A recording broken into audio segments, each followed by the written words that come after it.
మీ అందరితో కలిసి ప్రభు నామాన్ని స్తుతించడానికి, ఆరాధించడానికి, మీతో కలిసి ప్రభు సన్నిధిలో ఏకీభవించడానికి దేవాతి దేవుడు నాకు ఇచ్చిన గొప్ప ధన్యతను బట్టి, సమయం ఇచ్చిన దైవజనులకి, ఇక్కడ చేరి ఉన్న ప్రతి ఒక్కరికి కూడా నా హృదయపూర్వకమైన అందరాన్ని తెలియజేస్తున్నాను. దైవజనులు తెలియజేసిన రీతిగా ఈరోజు ప్రోగ్రాం చాలా త్వరగా ముగించబడుతుందని, 11:30 గంటలకే ముగించాలని ఆలోచన కలిగి ఉన్నారు కాబట్టి నేను కూడా కొద్ది నిమిషాలు దేవుడు మాకు చదవడానికి ఇష్టపడుతున్నాను. ఉదయకాల సమయంలో దేవుని బిడ్డలో అతి ప్రాముఖ్యంగా కలిగి ఉండవలసింది, దేవుని మందిరంలోకి వచ్చే ప్రతి ఒక్కరు చేయగలిగిన పని. అన్ని పనులు చేయలేరు, కానీ రెండవదిగా దేవుని మందిరంలోకి వచ్చి దేవుని సన్నిధిలో దేవుని కార్యాలు మనము అనుభవించలేకపోవటానికి అతి ప్రాముఖ్యమైన కారణం. మన జ్ఞాపకం తెచ్చుకున్నట్లయితే మనము దేవుని దగ్గరికి వెళ్ళాలన్నా, అంటే దేవునితో మాట్లాడాలన్నా, దేవుడు మనతో మాట్లాడాలన్నా అతి ప్రాముఖ్యమైన విలువైనది, శ్రేష్టమైనది ఏమిదయ్యా అంటే ప్రార్థన. పాటలు అంటారా? అందరూ పాడలేరు, కొంతమంది పాడతారు. సంఘంలో 100 మంది ఉంటే 100 మంది పాటలు పాడలేరు.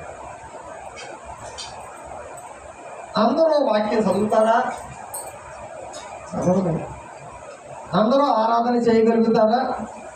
చేయగలరు. అందరూ వాక్యం చెప్పగలుగుతారా? అందరూ ప్రార్థన చేయగలుగుతారా? హలో హలో ఆడవాళ్ళని లేదు, మగవాళ్ళని లేదు, చిన్నోళ్ళని లేదు, పెద్దోళ్ళని లేదు, అయ్యా దేవుని ఎరిగిన వాళ్ళని లేదు, దేవుని ఎరగిన వాళ్ళని లేదు. ప్రతి ఒక్కరూ దేవుని దగ్గర ప్రార్థన చేయగలరు. దేవుడు నీతిమంతుల ప్రార్థన వింటాడు. దేవుడిని ఎరగకుండా అనీతిమంతుడిగా ఉన్నా కానీ అది ప్రార్థన. మన దేవుడు ప్రార్థనలు వినే దేవుడు. మనము దేవుడిని కలుసుకునే అతి ప్రధానమైన ప్రాముఖ్యమైన సాధనము ఏదైనా ఉన్నది అంటే అది ప్రార్థన. అందుకే యేసయ్య తాను జీవించినంత కాలము ప్రతి రాత్రి ప్రార్థనలో గడిపేవాడు. ప్రార్థన ఎట్లా చెయ్యాలో శిష్యులు యేసయ్యను చూసి మాకు కూడా ప్రార్థన నేర్పయ్యా అని యేసయ్య శిష్యులు కూడా ప్రార్థన నేర్చుకున్నారు. గుర్తుపెట్టుకోండి, ఏదైనా నేర్చుకుంటేనే వస్తుంది. అసాధ్యమైనది, కష్టమైనది, చేయలేనిది అనేది మనిషికి ఏదీ లేదు. కొద్దిగా ఆసక్తి ఉంటే, కొద్దిగా పట్టుదల ఉంటే, నమ్మకం ఉంటే ఆ వ్యక్తి అనుకున్నది అనుకున్నట్టుగా ఖచ్చితంగా చేయగలడు. దేవునికి స్తోత్రం, హల్లెలూయా. ఈ మధ్యకాల సమయంలో ప్రార్థన గురించి నేను చెప్పబోయే ముందుగా, దేవుని మనం కలుసుకోవాలంటే అతి ప్రాముఖ్యమైన సాధనము ప్రార్థన చేస్తాం కదా. ఇంకొక విషయం ఏంటంటే, దేవుడు వినని ప్రార్థనలు మోస్ట్ డేంజరస్ ప్రార్థనలు. అక్కడక్కడ ప్రమాదపు మలుపు ఉన్నదని చెప్పి ఆడ పెడతారు. ట్రాన్స్ఫార్మర్ల దగ్గర డేంజర్ పెట్టి ఆడొక సింబల్ పెడతారు. అంటే ఇక్కడ చాలా జాగ్రత్త. అలాగే దేవుని బిడ్డలు ఎలాగా ప్రార్థన చేయకూడదు.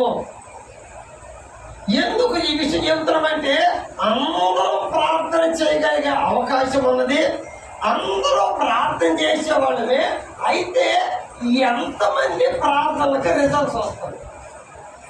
నేను ప్రార్థన చేస్తున్నాను, నా ప్రార్థనకు రిజల్ట్స్ రావట్లేదు ఏంటయ్యా అంటే, ఈ సంఘంలోనే కాదు, ఏ సంఘంలోనైనా, ఏ దేశంలోనైనా, ఏ ప్రాంతంలో సంఘంలో 100 మంది ఉంటే 100 మంది అయ్యా మేము 100 మంది ప్రార్థన చేసాము, మేము 100 మంది దేనికోసం ప్రార్థన చేసాము, మేము ప్రార్థన చేసిందల్లా మాకు ఇచ్చాడు దేవుడు అనే సంఘం ఏదైనా ఉంటుంటే నాకు చూపించగలరా?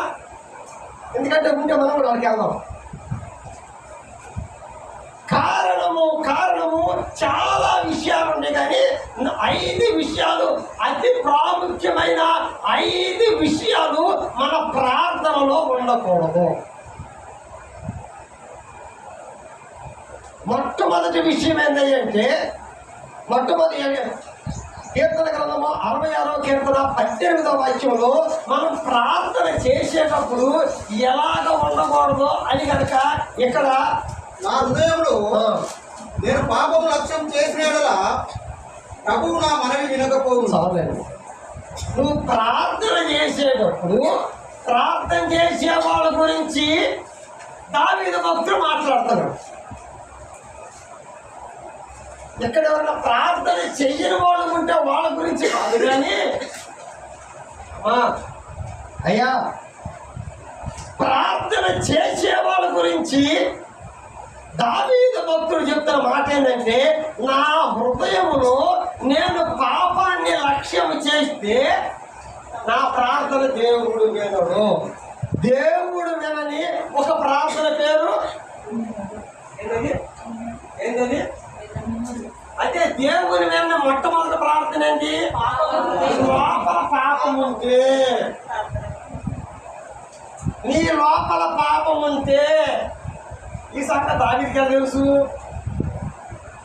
అంటే దావీదుకి ఇది ఎక్స్పీరియన్స్, ఆయన ఎక్స్పీరియన్స్ తో చెబుతున్నాడు. ఎందుకంటే నేను ఒకప్పుడు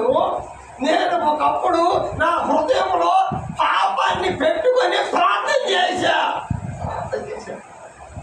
దావీదు చేసిన ప్రార్థనలో రిజెక్ట్ చేయబడిన ప్రార్థన ఒక్కటేనండి. మనం ఇంత ప్రార్థన చేస్తే 99కి జవాబు వచ్చింది, కానీ ఒక్క ప్రార్థనకి జవాబు రాదు. అసలు ఆ ఒక్క ప్రార్థన ఎక్క ప్రార్థన చేసాడో తెలుసా? సమూయేలు 2వ గ్రంథము 12వ అధ్యాయము 16వ వాక్యంలో కనుక మనం చూసుకుంటే, తనకు ఒక కొడుకు పుడితే కొడుకు బాగాదు, జబ్బు చేస్తుంది. డాక్టర్ కూడా చేతులు ఎత్తేసాడు. నేను చేసామంటే ఇకంతా దేవుని చేతిలోనే ఉంది. దేవుని చేతిలో ఉంటే ఖచ్చితంగా దేవుడు నా పక్షాన ఉంటాడు కాబట్టి, నా ప్రార్థన ఉంటాడు కాబట్టి అని చెప్పి దావీదు చేస్తున్న పని చదవండి. సమూయేలు 2వ గ్రంథము 12వ అధ్యాయము 16వ వాక్యం కాడి నుంచి.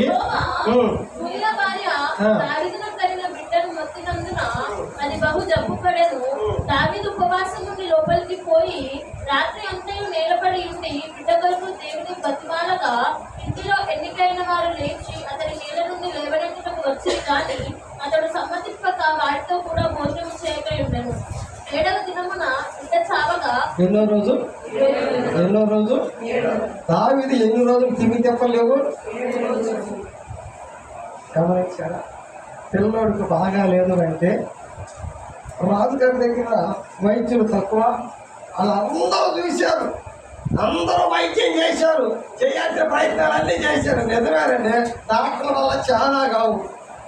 మన దగ్గర ఉన్నాయి వసూలు చేసుకోవడం బాగా, వాళ్ళకి గేదెకి పాలు పిండినట్లుగా పేషెంట్ దగ్గర డబ్బులు పెట్టడం కుదురు, కానీ ఆ ముఖానికి 12 సంవత్సరాల హాస్పిటల్ తిరుగుతానే ఉంది. ఎవరో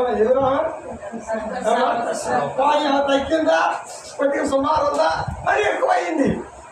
చాలా సార్లు మందులు కూడా పనిచేయము. అందుకే డాక్టర్ ముందు దగ్గర అయ్యా తగ్గలేదంటే ఇంకొక ముందు రాస్తాడు, మళ్ళీ ఇంకోసారి అయితే ఏదమ్మా రకాలు అన్నావు, ఇంకొక ముందు రాస్తాడు. నువ్వు 100 సార్లు అంటే 100 ముందు రాస్తానేమంటాడు. ఏమో ఇది ప్రయోగం అంటే మన మీద ప్రయోగాలు చేస్తున్నాడు. దావీదు దేవుని దగ్గర కూర్చొని తన కుమారుడు కొరకు ప్రార్థన చేస్తూ ఉన్నాడు. ఊర్లు వేసుకున్నాడు, ప్రార్థన చేస్తూ ఉంటాడు. ప్రార్థనలోనే 7 రోజులు గడిచిపోయింది. ఏం తిన్నాడు, ఏం ఆగాడు ఏమో అర్థం కాలేదు. కానీ దావీదు ప్రార్థన చేస్తే ఏం జరిగిందంటే ఏడో దినాన ఆయన డోర్ వేసుకుంటే డోర్ కొడతా ఉంటారు వాళ్ళ ఇంట్లో వాళ్ళు. ఆయన ప్రార్థన ముగించి బయటకు వచ్చి వీళ్ళందరూ మొఖాలు చూడగానే వాళ్ళందరూ మొఖాలు ఎలా ఉన్నాయి అంటే కన్ఫ్యూజన్లో ఏం చెప్పాలో అర్థం కాక. ఎందుకంటే పిల్లోడికి బాగా లేదంటే నేను గిలగిల కొట్టుకుని ఆడుతున్నాడే, పిల్లోడు చనిపోయాడంటే ఇంకా దావీదు ఎట్ట అవుతాడు? ఏం అర్థంలో మొఖాలు అట్లుండి ఏం జరిగింది? ఏం మాట్లాడరు? ఏమైందండి? ఎవరు మాట్లాడతారా? పిల్లోడు చనిపోయాడా సమాధానం చెప్పరు. కానీ బాగా కిందకు వచ్చినట్టున్నారు.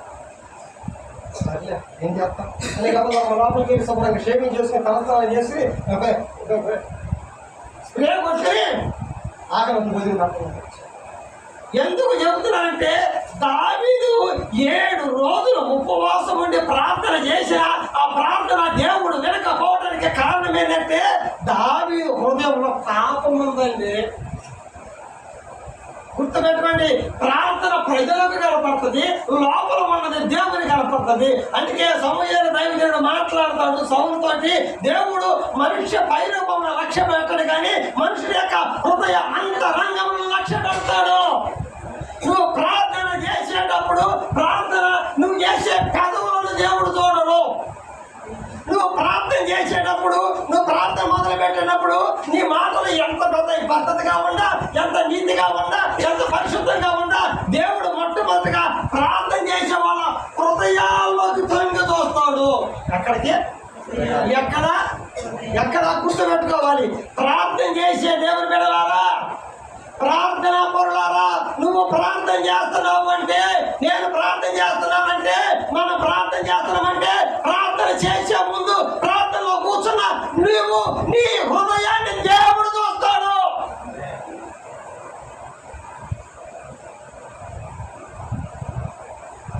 ఊరియా ఎంతమంది తెలిపాడు పరీక్ష బయట దగ్గర ఉంది. ఒకరోజు ఆమెను చూసి ఆమె తన దగ్గర తీపించుకుని ఆమెతో వ్యభిచారం చేశాడు. ఆమెకు ప్రెగ్నెంట్ అయింది తెలిసింది. అయ్యా నేను ప్రెగ్నెంట్ అని దావీదు కబురు చేసింది. అరే ఇంత వైపు వచ్చిందే, అలా తిరిగి వచ్చి పైన అయిందే, అట్లాగా ఏం చేయాలి? ఈ విషయం తిరిగి వచ్చిన తర్వాత ఆ ఆవిడని చిత్తగా బాధ 4 దన్నాడంటే అసలు విషయం బయట పెట్టింది. దీని అంతా కారణం ఎవడే అంటే నా పేరు బయట పెట్టింది. ఇప్పుడు జనాలందరూ ముందు ఎందుకంటే జనాలందరూ నీవే రాజుగా ఉండాలని జనాలందరూ దావీదు దగ్గరికి వెళ్ళి ఏది కోరి దావీదును రాజుగా చేసుకున్నారు. ఇప్పుడు నాకున్న సాక్ష్యం పోతుంది, నాకున్న విలువ పోతుంది, నాకున్న అధికారం పోతుంది, జనాల ముందు తలెత్తిన పడిపోతుంది. ఎట్లా దీనికి ఏం చేయాలబ్బా అని ఆలోచన చేసి తన చేతికి మట్టి అంటకుండా తన చావు తనంతగా తానే ఆత్మహత్య కాదు కానీ తనంతగా తానే చనిపోయేలాగా తానే తన మరణానికి తానే కారణం అని జనాలందరూ అనుకునేలాగా మాస్టర్ ప్లాన్ వేశాడు. ఆ యుద్ధంలో ఊరియా సరిపోయాడు. జనాలందరూ ముందు తన భర్త సరిపోయాడు కాబట్టి, ఆమె దిక్కులేని అయింది కాబట్టి, ఆమెను అనాథలుగా విడిచిపెట్టడం నాకు ఇష్టం లేదు కాబట్టి, నాకు ఇతనికి పెళ్ళైందనే విషయం నాకు తెలియలేదు కాబట్టి, లేకపోతే పెళ్ళైన కొత్తలో ఎందుకంటే వాళ్ళిద్దరు యుద్ధానికి పంపకూడదు, యుద్ధం నీతది. సరే ఏం చేస్తాము? ఆమె నేనే పెళ్లి చేసుకుంటాను. రాజుగారు ఎంత బాగుండండి, ఎంత ప్రేమ కలిగిన వాడండి, ఎంత ప్రజల్ని ఎంత ప్రేమించేవాడండి అనుకున్నాడు. దావీదు చేసిన తప్పు చేశాడు, దావీదు మర్చిపోయాడు. కానీ నువ్వు చేసిన తప్పు, మనం చేసిన తప్పులు చేసి మనం మర్చిపోవచ్చు, కొద్ది రోజులు మర్చిపోవచ్చు. అయితే ఒకటి మనం గుర్తుపెట్టుకోవాలి, నువ్వు మర్చిపోవచ్చు కానీ దేవుడు ఎన్నడూ మరువని వాడు. దేవుడు మర్చిపోలే. ఈయన మర్చిపోయాక అయ్యా నా పిల్లడికి బాగాలేదు కదా అని ప్రార్థన చేస్తుంటే దావీదు చేసిన ప్రార్థనను దేవుడు వెళ్ళా. ఏం చేశాడు? 7వ రోజున పిల్లోని దేవుడే పొందాడు. మన హృదయంలో కనుక పాపం ఉంటే దేవుడు ఆ ప్రార్థన వినడు. దావీదు చెబుతున్న సాక్ష్యం. రెండవదిగా సామెతల గ్రంథం 28వ అధ్యాయం 9వ వాక్యంలో ఇలాగ రాయబడి ఉంటుంది, దేవుని వాక్యాన్ని కనుక నువ్వు తృణీకరిస్తే ధర్మశాస్త్రము వినబడుతున్నా చెవిని తొలగించుకొని వాని ప్రార్థన చేయము. చాలండి. ఎవరైతే దేవుని మందిరానికి వచ్చి దేవుని వాక్యాన్ని కలిగి దేవుని మందిరంలో ఉండి కూడా దేవుని వాక్యాన్ని వినకుండా తన చెవిని తొలగించుకుంటాడు అంటే వాడికి వాక్యం మీద ఉండదు. చేతిలోనే ఉంటుంది కానీ బైబిలు, ఇంట్లోనే ఉంటుంది కానీ బైబిలు. అందుకే ద్వితీయోపదేశం 7వ అధ్యాయంలో ఉంటుంది, ఇదిగో నువ్వు ఇంట్లో ఉండేటప్పుడు, నడుస్తున్నప్పుడు, వండుకున్నప్పుడు దాని గురించి మాట్లాడాలి. సూచనగా చేతులకి తలకి భాషికలుగా వాక్యాలు కట్టుకోవాలి. చాలా మంది దేవుని వాక్యానికి లోబడరు. వాక్యం వినటానికైతే వింటారు. అందుకే తిమోతి భక్తుడికి పౌలు భక్తుడు రాస్తాడు. తిమోతికి రాసిన 2వ పత్రిక 4వ అధ్యాయంలో 3-4 వాక్యాల్లో జనాలకి ఏమి కావాల్సి వచ్చిందయ్యా దేవుని మందిరంలో ఉన్న జనాలకంటే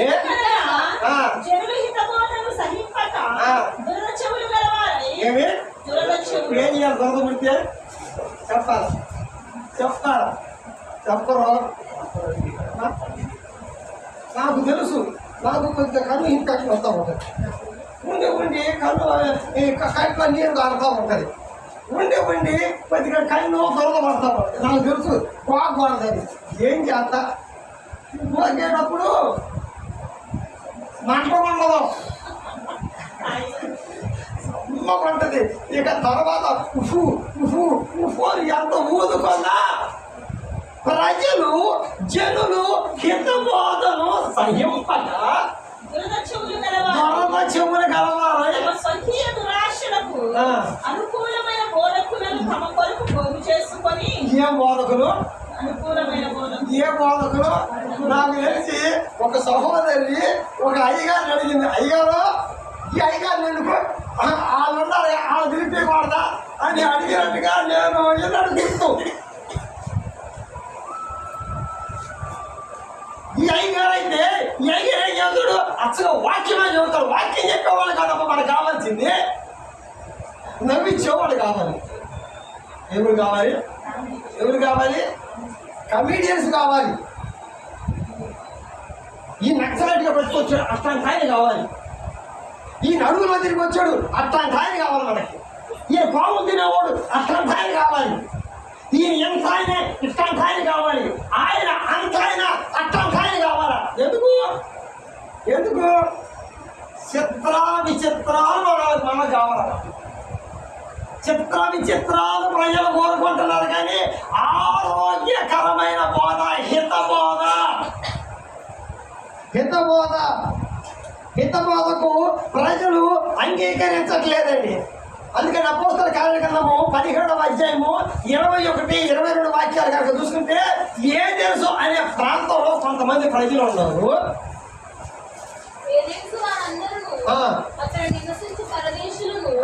ఏదో ఒక కొత్త విషయం కోసం దేవులాడుతూ ఉంటారు అన్నమాట. ఇవాళ చర్చికి వస్తే ఏం కొత్త విషయం తెలుసుకోవాలి? ఏం కావాలి? చర్చిలోకి వచ్చిన తర్వాత మర్మాలు బోధించాలంట. తెలిసిన అట్లాంటి సంగతి ఏదో ఒక మర్మం చెప్పాలి, ఏదో ఒక కొత్త విషయం చెప్పాలి. తెలుసుకున్న విషయాలు పక్కన పడేసాము. ఏదో ఒక ఎవరికి తెలియని విషయం చెప్పాలి. అబ్రహాం గురించి చెప్పాడు. మళ్ళీ అబ్రహాం దగ్గరికి చెప్పాడు. ఆదాం అంటాడు, మళ్ళీ నోవాహు అంటాడు, మళ్ళీ అబ్రహాం అంటాడు, ఇస్సాకు అంటాడు, యాకోబు అంటాడు, రక్షణ గ్రంథం అంటాడు, యేసయ్య అంటాడు. మరి ఎవరి గురించి చెప్పాలా? చెప్పను. వీళ్ళ గురించి చెప్పొద్దు, నిల్చున్న వాడి గురించి చెప్పాలన్నమాట. నేను అట్ట బతికాను, నేను అట్ట తిరిగాను, నేను అది చేశాను, ఇది చేశాను అంటే ఒక రకంగా క్రూయత్తుడు కూడా చేసి ఏం కాదు. దేవుని వాక్యానికి మన చెవులు ఇవ్వకుండా, దేవునికి లోబడకుండా మనం ఎంత చేసినా, అందుకే మత్తయి సువార్త 7వ అధ్యాయంలో యేసుక్రీస్తు మాట్లాడతాడు, ఇదిగో ఈయన మాటలు విని వాటి చొప్పున చేయని ప్రతివాడు. ఇసుకలో బిల్డింగ్ కట్టుకోండి నాకే చదువు. మూడవ విషయం ఏంటంటే ఇతరులను తృణీకరించే ప్రార్థన. దేవుడు వినడం. లోకసువార్త 18వ అధ్యాయం 9వ వాక్యంలో ఉంటుంది. ఇతరులను తృణీకరించే ప్రార్థన. నువ్వు ప్రార్థన పనులు కావచ్చు, నువ్వు నీతిమంతులు కావచ్చు, నువ్వు యథార్థవంతులు కావచ్చు, అయితే ఇతరులను తృణీకరించవద్దు. ఈ పరిచయం కూడా ప్రార్థన చేస్తాడు. ఈయన చెప్పేది దేవుని సన్నిధిలో అబద్ధమా నిజమా? మరి బయట వాడి గురించి చెప్పేది నిజమా అబద్ధమా? అమ్మా, మందిరంలో ఈయన చేసేది నిజమే, ఈయన చేసే ప్రార్థన కరెక్టే, బయట వాడు బతుకు కూడా కరెక్టే. అయితే నువ్వు నీతిమంతులు అని చెప్పి ఎదుటి వాడిని ఎందుకు తృణీకరిస్తావు? నువ్వెవడు తృణీకరించడానికి? నువ్వు ప్రార్థన చేసేటప్పుడు ఎప్పుడు కూడా ఎదుటి వారిని నీకంటే తక్కువగా ఉన్నవాడిని, చిన్నగా ఉన్నవాడిని, వెనకబడిన వాడిని తృణీకరించవద్దు. చాలా మంది అరే నేను 2 సంవత్సరాలు మరి ప్రార్థన చేస్తాను అనుకున్నా, నువ్వు ఎంతకాలం వచ్చింది, నువ్వు ఎంతకాలం అయింది వచ్చి, మనకు తెలుసు కదా అని చెప్పి తెలియని వాళ్ళని ఇదిగో నన్ను పక్కన పెట్టి ఆడలో పెట్టుకున్నారు. ఆయనకేం తెలుసు? నిన్నక మన సేవలోకి వచ్చాడు, నిన్నక ఆయన చర్చలో విశ్వాసగా ఉన్నాడు, ఇప్పుడు మాస్టర్ అయ్యాడు, ఇప్పుడు ఎవరైనా అయ్యాడు, ఇప్పుడు బిషప్ అయ్యాడు. నేను ఎప్పుడు చూడాలనుకున్నా ఈయన చెప్తే నోడ్చుకోండి. ఎందుకని? నాకు బాగా తెలుసు, నన్నే నిలబెట్టాలి, నేనే ఉండాలి, అక్కడ నేనే తలగా ఉండాలి. ఇతరులను తృణీకరించుతాను. ఇతరులు మనం ఎప్పుడైతే తృణీకరించ మొదలు పెడతామో, నీ హృదయంలో తృణీకారం మొదలు పెడితే నీ ప్రార్థన దేవుడు వినడు. అన్ని బాగానే ఉండవచ్చు, నీ జీవితంలో అన్ని బాగానే ఉండవచ్చు, ఇతరులు కనుక తృణీకరించే వ్యక్తిగా ఉంటే. 4వదిగా దురుద్దేశంతో అడిగితే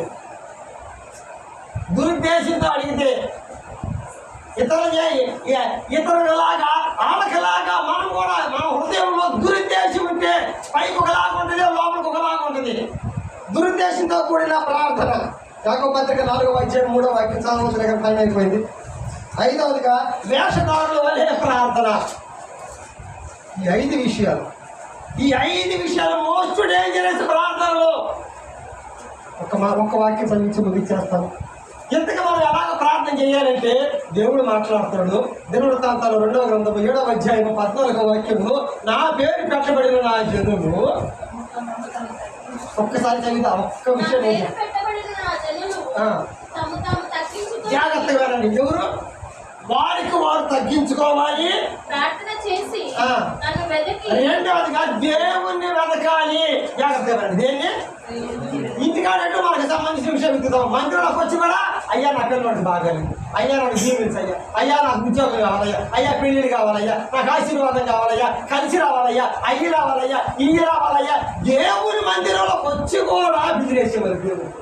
ఇంటికాడంటే బిజినెస్ చేస్తున్నావు, ఎటు నువ్వు సొంత పనులు చేసుకున్నావు. దేవుని మందిరంలోకి వచ్చిన నీవు దేన్ని వెతకాలి? దేవుని వెతకాలి. దేవుడిని వెనక్కి తమ చెడు మార్గాలను విడిచిపెట్టాలి. ఎప్పుడైతే నీవు దీన్ని నువ్వు తగ్గించుకొని దేవుడిని వెతికి, హన్నా దేవుని మందిరంలో దేవుని వెతికినట్టుగా, హిజ్కియా దేవుని వెతికినట్టుగా, యెహోషాపాతు దేవుని వెతికినట్టుగా నీవు కూడా దేవుని సన్నిధికి వచ్చిన నీవు దేవుని వెతికి ఇదిగో నీ చెడు మార్గాలను విడిచిపెట్టి. అందుకే పౌలు భక్తుడు మాట్లాడుతాడు, పవిత్రమైన చేతులెత్తి ప్రార్థన చేయండి. ఈ చేతులు ఏం చేయాలా? పెట్టారా? పవిత్రమైన చేతులు షో పెట్టారా? పవిత్రమైన చేతులు అట్టాలి. అమ్మా అన్న, పవిత్రమైన చేతులు ఎట్టా బట్టి నీ లోపల పవిత్రంగా ఉంటే నీ బ్రతుకు పవిత్రంగా ఉంటుంది. నీ చెడు మార్గాలు విడిచిపెట్టి ప్రార్థన చేస్తే ఆ ప్రార్థన నిశ్చయముగా దేవుడు విని వారి జీవితాల్లో వారిని బట్టి వారి ప్రాంతాన్ని, వారి దేశాన్ని, ఆ ఏరియాని ఖచ్చితంగా దేవుడు బ్లెస్ చేస్తాడని చెప్పి దేవుడు కొద్ది మాటలు అందరూ వెనుకలో దీవించగలక.